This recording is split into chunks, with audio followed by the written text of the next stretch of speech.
Bon, écoutez, bonjour. For the English-speaking people, the slides are in English, but my talk will be in Russian. Donc, je suis désolé. Je crois que nous vivons aujourd'hui une époque absolument fascinante, c'est que toute l'innovation qui a engendré Internet est en train de ressortir sur la vie de tous les jours. Et donc pour comprendre cet impact, moi j'aime bien toujours retourner aux sources, c'est-à-dire Internet, ça vient d'où, comment ça s'est construit et pourquoi c'est arrivé si vite. Alors c'est bourré de très mauvaises nouvelles, hein. Première mauvaise nouvelle, Internet n'est pas un processus causal. Je voudrais détruire un mythe. Internet n'est pas né d'une demande du ministère de la Défense américaine pour un réseau qui supportait une agression. Cette demande a bien existé, mais il ne faut pas comprendre Internet comme un processus causal. C'est ce qu'on appelle de l'innovation par percolation.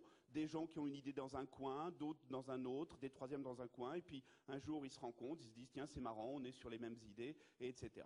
Et ça, je crois que l'innovation aujourd'hui se fait beaucoup plus comme ça que par des décisions. Deuxième très mauvaise nouvelle, il n'y a pas de chef de projet. On vous dit tous dans le monde des entreprises, pour que quelque chose réussisse, il faut nommer un chef de projet, lui donner une mission. Tu vas aller sauver la princesse des griffes du dragon. Le chef de projet demande 50 000 parce qu'il sait qu'il peut le faire avec 20 000. Finalement, il aura 10 000 et il le fera quand même. Et de toute façon, on lui piquera la princesse pour la donner à un prince parce qu'on ne donne jamais une princesse à un chef de projet, ça se fait pas, quoi. Hein. Bon, ben non. Qu'est-ce que c'est qu'Internet? C'est a loosely self-organized group of people who contribute to the engineering and evolution of Internet technology. Ça, c'est le Tao de l'IETF. L'IETF qui n'existe même pas sur le plan juridique. Hein. Il n'y a pas de hiérarchie. Hein, je vous rappelle l'IETF. Nous rejetons les rois, les présidents et le vote. Le vote, ça peut sembler bizarre dans une démocratie. Tous ceux qui ont construit des entreprises savent que si on utilise le vote pour prendre une décision, c'est que tout va mal. C'est la pire des manières de décider, le vote. En revanche, nous croyons au consensus grossier. Alors ça, je peux vous dire, dans les grands groupes, quand on vous dit si on arrêtait de pinailler les détails et on allait dans les consensus grossiers, vous imaginez la réponse. Et surtout, le bout de code qui marche. N'oublions pas qu'Internet, quand on propose une norme, il faut proposer en même temps le bout de code qui marche. Hein. Pourquoi j'insiste? Parce que ça veut dire qu'Internet, c'est l'inverse de la logique maîtrise d'ouvrage, maîtrise d'œuvre. Je veux dire, dans le monde Internet, celui qui pense est le même que celui qui réalise. Il n'y a aucune raison de séparer les variables. Et ça se passe mieux comme ça. Et puis, il n'y a pas de structure formelle. Hein. C'est un réseau de gens qui sont passionnés. Nous vivons une époque un peu dangereuse, puisque, comme vous le savez, il y a des gens qui veulent remettre la gouvernance de l'Internet sous l'ONU, l'égide de l'ONU. Donc, revenir à un modèle hiérarchique et centralisé. Prions le bon Dieu ou n'importe qui pour que ça se passe bien, quand même.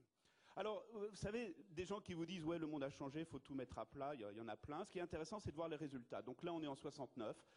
Internet en 1969, c'est 4 ordinateurs. Il fallait passer le mot login, le L passe, le O passe et OG, ça se casse la figure. Donc Internet en 69, c'est 4 ordinateurs qui passent 2 caractères. Voilà, et ça s'arrête là. Et puis bien sûr, 72, 23 ordinateurs, 111 en 76, 213 en 80, 92, 93, 1 million, 2 millions d'ordinateurs interconnectés. Et là se passent 2 événements totalement indépendants. Le premier, Al Gore fait son livre blanc et lève une contrainte qui était qu'Internet était réservé aux centres de recherche. Et en même temps, Tim Berners-Lee invente le web à Genève. Le web qui d'ailleurs est quelque part un retour en arrière. Hein. C'est-à-dire que Internet, c'était du peer-to-peer. Et avec le web, on revient finalement de nouveau à une architecture client-serveur. On revient un peu au modèle de la télévision. D'ailleurs, remarquez combien de gens confondent aujourd'hui un site web et une télévision.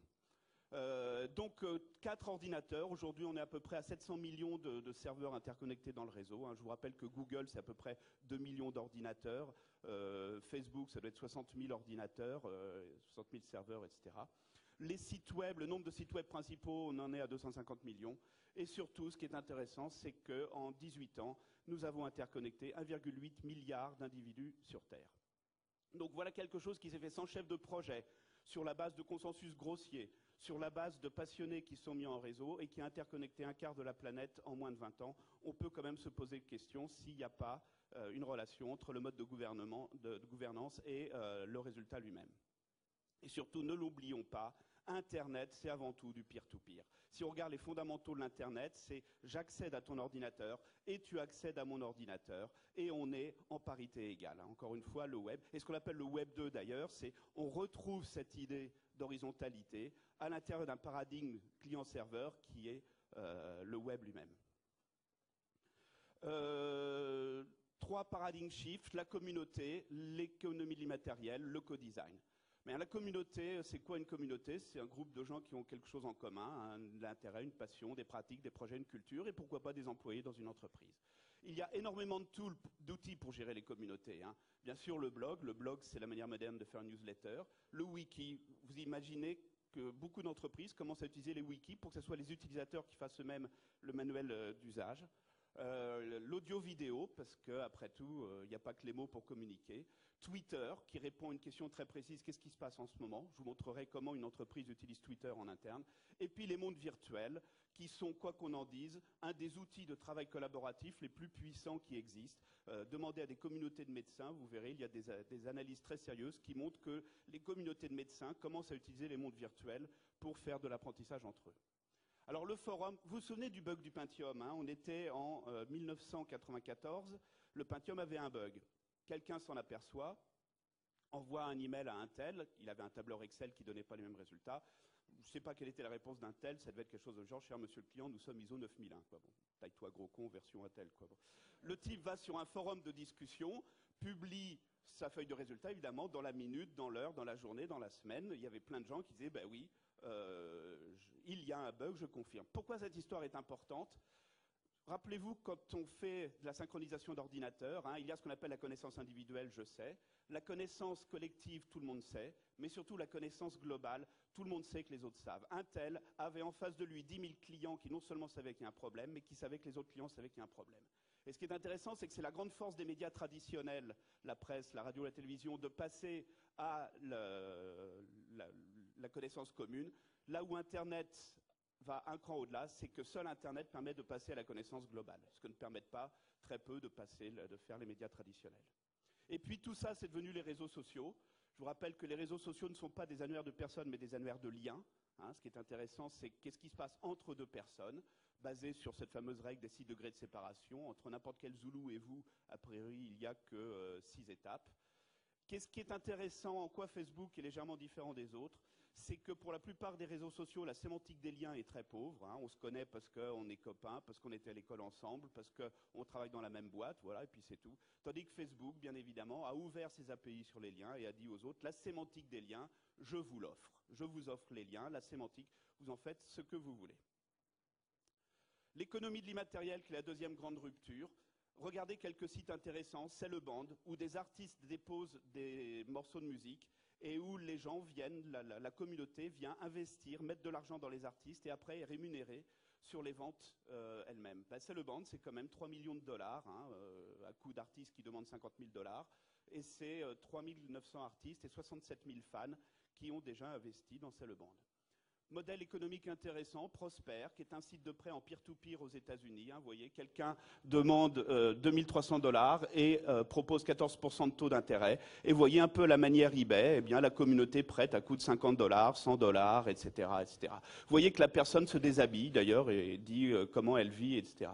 Ce qui est intéressant, c'est que Prosper, c'est 960 000 membres et 197 millions de dollars qui ont déjà circulé pour des prêts qui sont capés à 25 000 dollars. On est dans le modèle communautaire par excellence.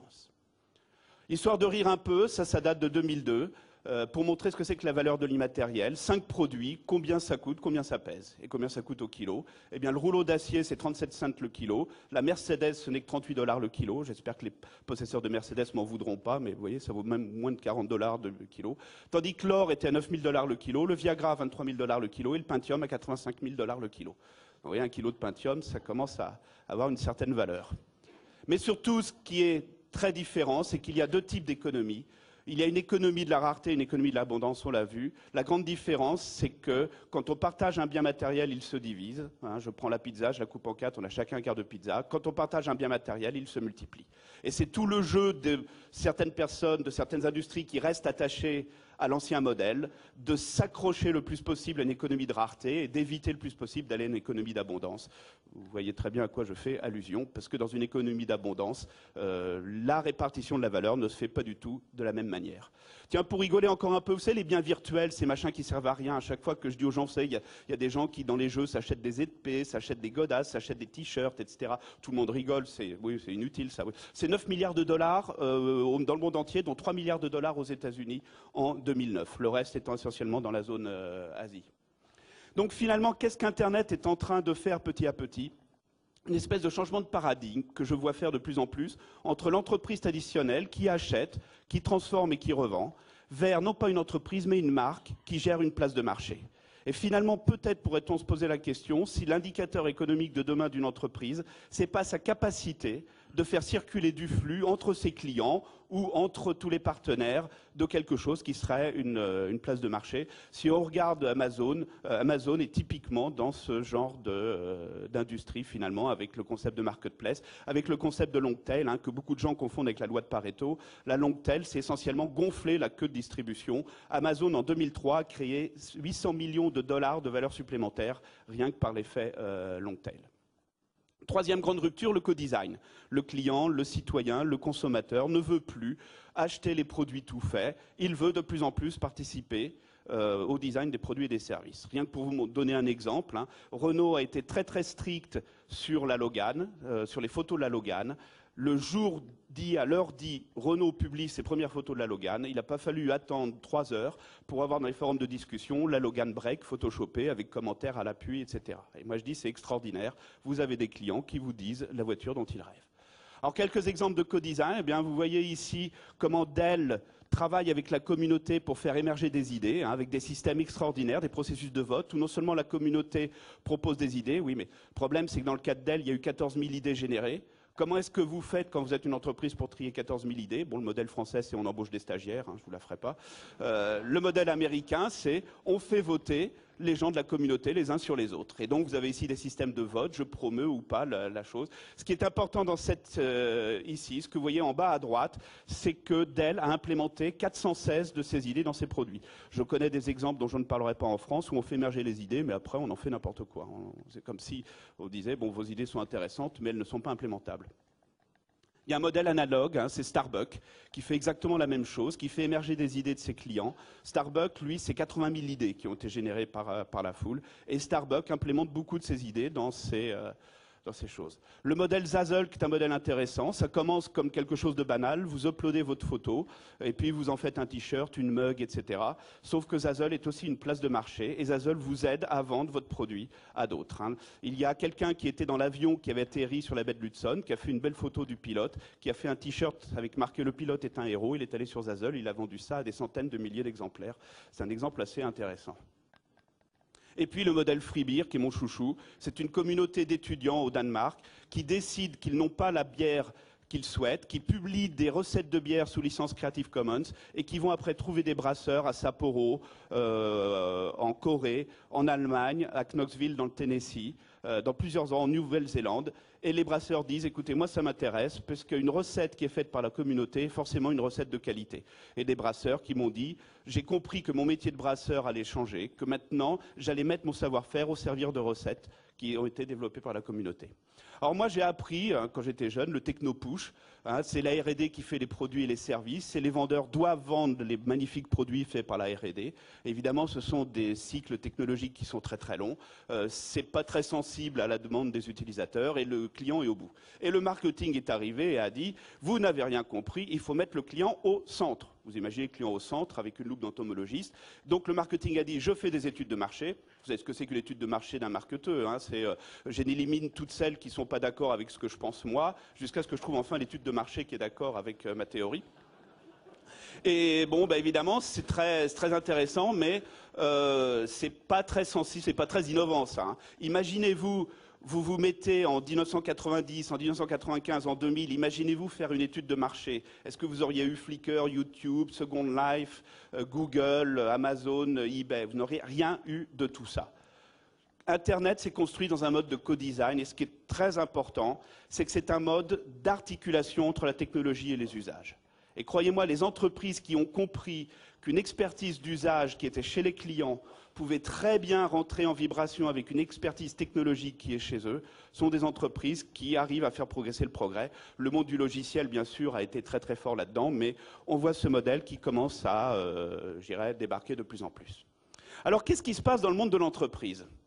Ben, vous avez compris, il y a deux modèles. Hein, le modèle à gauche, hiérarchique, la valeur est dans la production, l'information est verticale, les décisions, le sens vient de la décision, le leader c'est le manager, les décisions sont imposées d'ailleurs, la structure elle est dessinée. Bon. Et puis il y a un modèle à droite, qui est plutôt un modèle en réseau, où la valeur est dans la transaction, l'information circule horizontalement, le sens est donné par les interactions, le leader c'est le modérateur, les décisions émergent et la structure s'auto-organise. Alors je porte aucun jugement de valeur, simplement ce que je dis c'est qu'Internet favorise la colonne de droite. Si vous essayez de plaquer Internet brutalement sur la colonne de gauche, n'essayez même pas, vous n'aurez aucun résultat, vous aurez même au contraire des gens qui seront 2 fois plus nerveux qu'avant, puisqu'ils auront des informations contradictoires. Bien évidemment, le modèle hiérarchique à gauche, je vous rappelle que Blondel, il y a quelques années, avait dit, je peux vous le dire puisqu'on le trouve encore, on peut encore le googliser, avait dit « Les suicides chez Renault, c'est la faute à l'intranet, c'est que l'intranet diffuse l'information trop vite. Moi, je propose que les managers stockent l'information pendant 3 jours avant de la diffuser en bas. » Merci, monsieur Blondel, de nous dire exactement ce qu'il ne faut plus faire. Donc voilà, il y a 2 modèles. Oui, seulement voilà le problème. Premièrement, les clients, eux, ils sont dans le modèle de droite. Les clients sont en réseau. Le client qui arrive dans une boutique, il est totalement différent. Et même dans le B2B, vos clients ont beaucoup plus d'informations, ils surfent et ils discutent entre eux. Et d'ailleurs, favorisez-le. Comme disait Moore dans Crossing the Chasm, il vaut mieux 3 clients qui parlent entre eux que 10 clients qui ne se parlent pas. Donc, il y a tous les outils pour faire parler les clients entre vous. Deuxièmement, les frontières de l'entreprise sont devenues poreuses. Bien sûr, quand je commande un livre sur Amazon ou l'équivalent, je rentre quelque part dans le SI d'Amazon. Donc en rentrant dans le SI, je suis dans Amazon.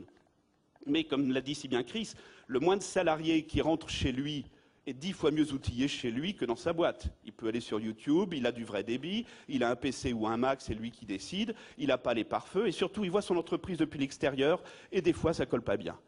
Et troisièmement, l'entreprise reste en mode pyramidal. Eh bien ça, c'est pas soutenable. On ne peut pas avoir une entreprise qui reste en mode pyramidal avec des frontières poreuses et des clients qui, eux, sont déjà en réseau. Alors qu'est-ce qui se passe? Dans les grands groupes, vous le savez très bien, ce qui se passe, c'est que les salariés proches du terrain se mettent déjà en réseau. Je veux dire, ils créent des sous-groupes dans LinkedIn, ils créent des sous-groupes dans Facebook, ils utilisent tous les outils à l'extérieur de l'entreprise. Le plus bel exemple étant le forum des enseignants du primaire. Allez voir, un forum où 80 000 enseignants du primaire s'échangent des trucs et des astuces, du pratico-pratique absolument extraordinaire, en dehors de l'éducation nationale, bien sûr. C'est un des plus beaux exemples, ça. Je vais vous montrer un autre exemple, une entreprise de grillage, Lippi. Je crois que Frédéric Lippi va parler aujourd'hui. Mais Lippi m'intéresse parce que Lippi est sur ce que j'appelle moi le triptyque de l'innovation. L'innovation est quelque chose qui repose sur 3 piliers. Bien sûr, il y a dans une entreprise des structures, des procédures, un organigramme, des méthodes. Il y a des comportements, des peurs, des enthousiasmes, des passions. Et il y a des outils. Si vous bougez un ou deux des 3 outils sans bouger l'ensemble, ça ne marchera pas. Ce qui est intéressant dans le modèle Lippi, c'est que les 3 choses se sont passées en même temps.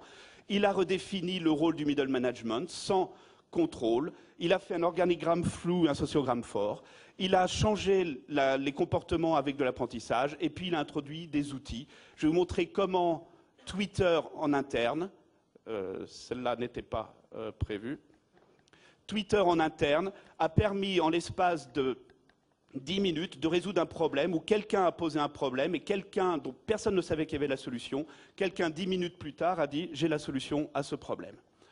Je voudrais vous parler de gouvernement 2.0, parce que vous savez que les gouvernements sont en train de s'y mettre actuellement. Qu'est-ce que c'est que le gouvernement 2.0? C'est 3 choses. L'administration doit ouvrir ses données. L'administration doit utiliser tous les outils du Web 2 pour communiquer mieux avec ses citoyens. L'administration doit changer sa culture interne pour se mettre en mode coopératif. Alors c'est une utopie. Ça se fait en Angleterre, ça se fait aux États-Unis, ça se fait en Australie, ça se fait en Nouvelle-Zélande, ça se fait en Canada, même en Russie, en Estonie, en Norvège, en Finlande, etc. Vous avez ici des liens Twitter, etc. Les gouvernements aujourd'hui sont en train de se faire une révolution culturelle interne dont on imagine mal aujourd'hui la portée. Donc en bref, ce sera un avant der Letztstad. Vos clients, les clients sont en réseau, les clients innovent et veulent faire du co-design. Donc du coup, les employés proches des clients se mettent eux aussi en réseau, parce que c'est plus efficace, et veulent faire du co-design. La valeur est dans l'usage, la valeur est dans le flux beaucoup plus que dans le stock.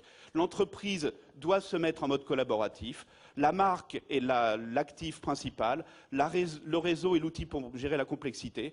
Et finalement, dans ce monde où tout le monde se plaint de la crise, qu'est-ce que nous avons la chance d'avoir aujourd'hui? La panoplie d'outils Internet qui nous permettent de libérer nos énergies et notre créativité.